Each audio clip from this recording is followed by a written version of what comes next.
Bismillahirrahmanirrahim. Assalamu alaikum wa rahmatullahi ta'ala wa barakatuh.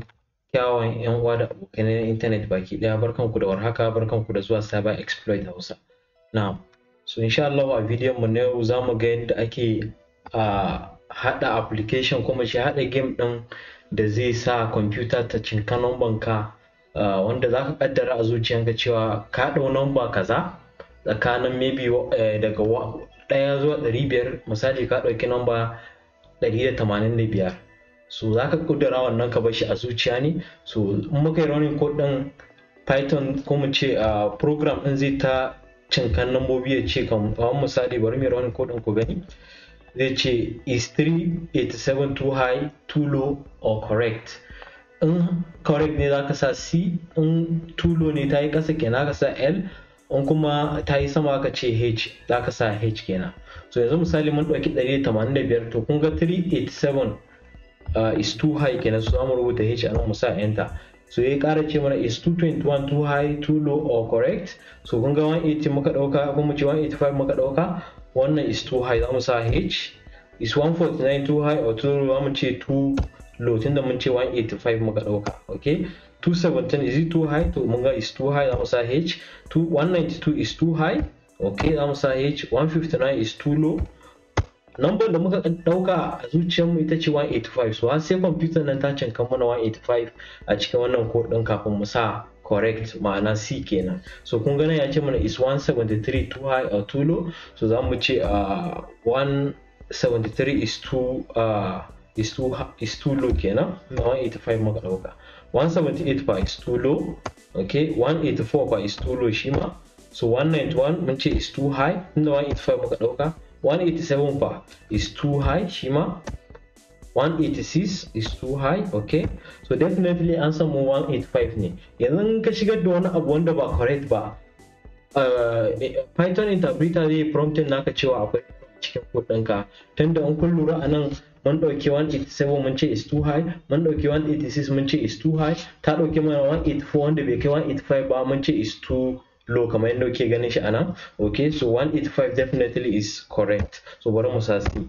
Now, so kamar yadda kuke gani ya ce mana the computer gets your number 185 correctly. So wannan game din za mu haɗa a cikin wannan bidiyon insha Allah, to sai ku biyo mu kenan domin ganin wannan inda ake haɗa.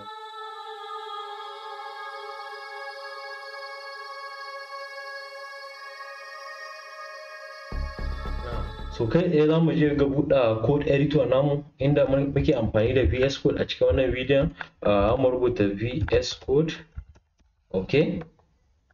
Za ku iya danna start button sannan ku yi searching VS Code. Ku ɗan gafarce ne yana ɗan slow. So kai tsaye dai kun san da ku buɗe code editor naku. So kamar nawa ga ina a buɗe inda nake amfani da shi, so zan je kai tsaye game da inda nake yin program ina, na kira shi da comguess.py, okay. So anan za mu fara rubuta code din nan. Abu na farko kamar inda muka a bidiyon mu na baya inda muka hada irin game din nan, amma kai computer za ta ce ma ka zaɓa number da kake so ka zaɓa, ko ka cinka number da kake so ka cinka. Okay, so kamar yadda muka yi amfani a wancan bidiyon mun yi amfani da abin da ake cewa da random module, so a wannan bidiyon ma za mu yi amfani da shi, za mu yi importing random. Okay, so anan za mu yi declaring function. Bari na ɗan yi zoom in ɗin interpreter saboda mu dinga gani da kyau. So ana abu na farko da za mu yi shine za mu yi declaring function, za mu kira shi da def, okay. Za mu kira shi da computer guess, misali computer guess, okay. So wannan shine sunan function din. Zamu yi passing parameter x sannan zamu sa column kamar yadda function ya bukata. Okay, so nan me zamu yi declare variable mu kira shi da low is equals to 1, sannan kuma okay, low is equals to 1, sannan kuma zamu ce high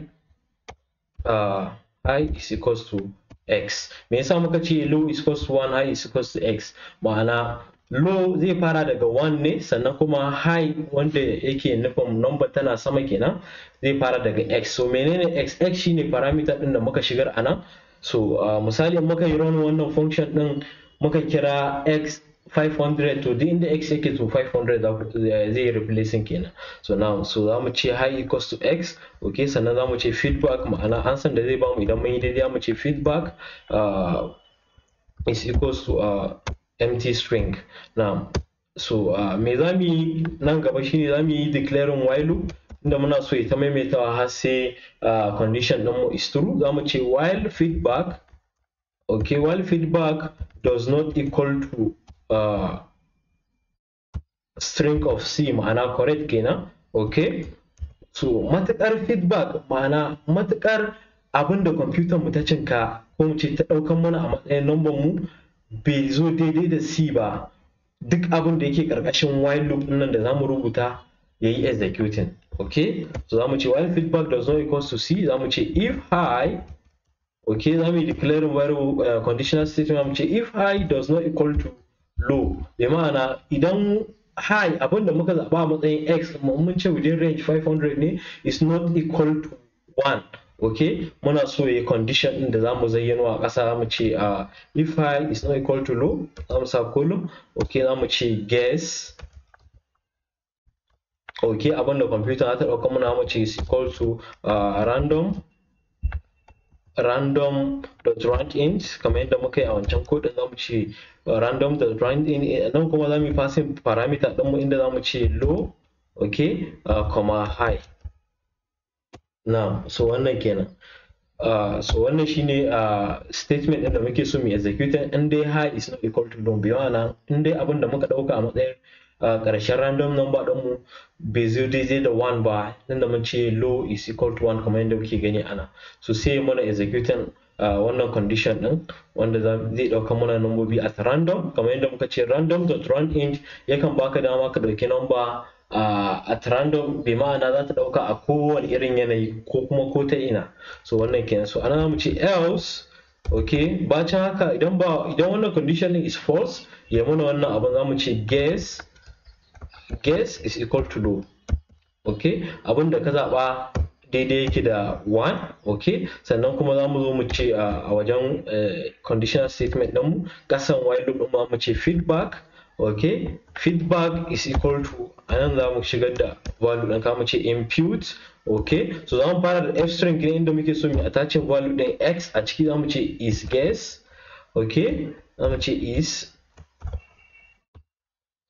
okay, is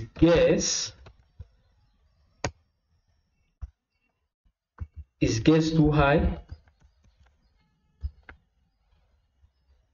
okay, is guess too high, comma, ko da ke bari mu samu bracket da inda mu indicate mu ce h, is guess too high, comma, too low,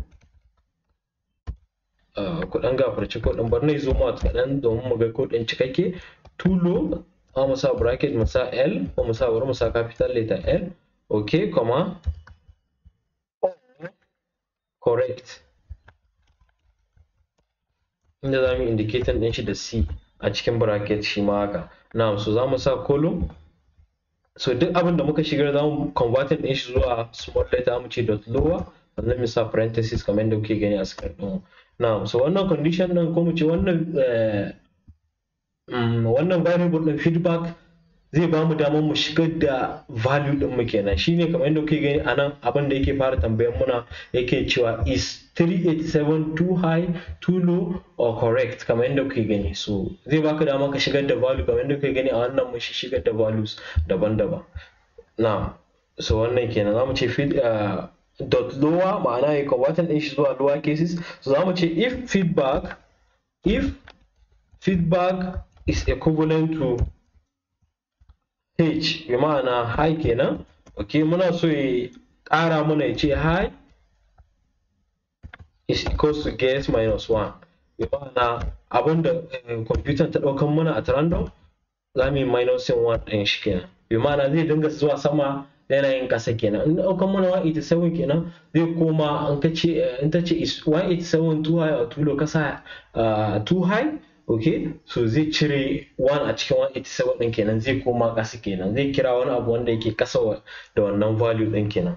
Na so za mu ce high is equals to guess minus 1, okay, sannan za mu dawo mu ce elif feedback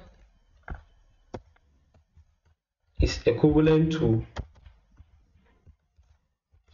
string of L, bi ma'ana tulo kenan, za mu sa column sannan mu ce low is equals to guess plus 1. okay, abin da wannan zai yi shine zai dinga tafiyar mana shi a zai dinga ƙara mana value. Misali mun ɗauki 185 in ya ce mana is 187 too high or too low, muka ce is too low, to zai adin ba da ma'ana daga 187 din nan zai ƙara abu wanda yake a sama 187. so wannan shine abin da condition din nan yake nufi. okay, so daga ƙarshe za mu fito wajen conditional statement din nan, za mu je ƙarƙashin function ɗinmu inda muke declaring def kamar yadda kuke gani mun fita game da while loop. so za mu zo nan mu ce print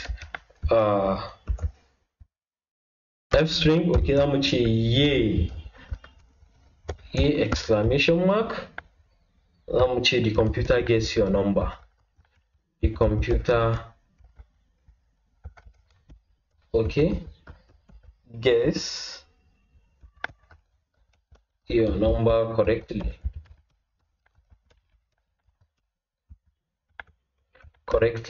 okay, so wannan shine condition ɗin. amma muka yi running code ɗin za ku ga cewa ba zai ba mu komai a matsayin sa ba. na so kamar yadda kuke gani bai ba mu komai ba saboda ba mu kira function ba. so na za mu zo wajen wannan print statement za mu kira function ɗin mu inda muka kira shi da com guess kamar yadda kuke gani za mu ce com guess. okay, so za mu yi passing parameter ɗin x. so za mu ce misali za mu fara daga 10. na so muka yi running code ɗin za ku ga cewa ya ba mu kamar yadda kuke gani ya ce is 9 too high or too low ko kuma correct. so misali mun kaddara cewa mun ɗauki number ta 5 a matsayin number da muke so computer shinkan mana, za mu ce 9 is too high kenan, za mu zanna h. so yadda kuke ya ce is 1 too high or too low, za mu ce is too low saboda 5 ne number mu. is 8 too high or too low, 8 is too high. is 4 too high or too low, za mu ce is too low. so now kamar yadda kuke gani ya ba mu 5, ya ce is 5 too high or too low, so za mu sa correct. now so bari mu ƙara wani code ɗin nan mu gani what if muka shigar da wani abu wanda ba shi bane. is 7 too high or too low, ba kadara mun dauki 3 a matsayin number mu yanzu 3 muke so computer ta yi guessing din shi. so is 7 too high or too low, mu ce is too high. is 5 too high or too low, mu ce high. is 2 too high or too low, mu ce is too low tunda 3 muka dauka.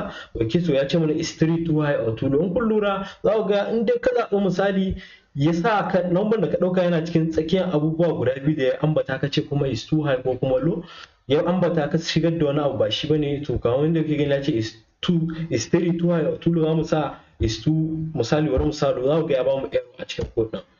so kun ga ya ce mana is 4 too high or too low, so bai ba da error ba sakamakon ya cire mana na gaba ne. so wannan code din akwai matsala, akwai inda ya kamata mu dan gyara. okay, bari mu sa is too low ko bari mu sa is too high. so kun ga kamar yadda kuke gani ya ba mu error a cikin code din, ya baya mana cewa code din mu akwai error a ciki. so matukar condition din da muka dauka ko mu ce answer da muka shigar ya wuce tunanin mutum. so wannan kenan. so insha Allah da wannan zamu kawo karshe wannan bidiyon, amma kafin nan zan dan gyara wani abu a nan wajen. zan sa guess your number. so za mu sa guess, za mu kira guess function nan, bi ma'ana duk abin da ka kaddara ita ce guess ɗinka a zuciyanka, computer ta zaɓa shi, so za ta bayyana shi a nan wajen, za ta ce correctly. okay, so wannan kenan. so insha Allah da wannan zamu kawo ƙarshen wannan bidiyon. an kai sabo ne zuwa channel ɗin mai albarka, muna roƙonka da ka danna mana subscribe button sannan ka taɓa mana alamar ƙararrawa. idan kun kasance tare da mu a cikin wannan channel mai albarka, muna roƙonku da ku like wannan bidiyon sannan ku share din shi zuwa ga yan uwanku, abokananku, domin su masu amfana. idan kuna tambaya ko wani ƙarin bayani ko wani kuskure da kuka ga ya kamata ku sanar da mu, za ku iya barin mana shi a can comment section ko kuma a cikin social networks mu, za mu bar link a cikin description. na so wannan kenan. so insha Allah da wannan ne za mu ce assalamu alaikum wa rahmatullahi ta'ala wa barakatuh. peace.